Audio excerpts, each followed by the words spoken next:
இப்போ இருமுடியில நிறைய பேருக்கு என்ன சந்தேகம், எவ்வளோ தேங்காய் வைக்கிறது?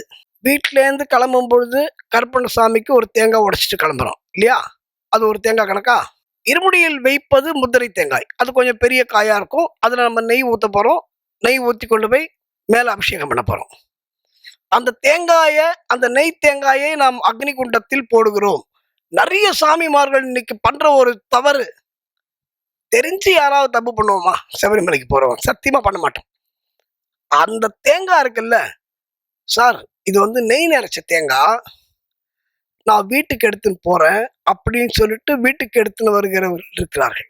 தயவு செய்து கொண்டு வர வேண்டாம் என்று கேட்டுக்கொள்கிறேன். அந்த அக்னி குண்டத்துல போடணும். ஜீவாத்மா பரமாத்மாவோடு ஐக்கியமாகிற அந்த விஷயம்தான் இருமுடின்னு நான் ஏற்கனவே சொன்னேன்.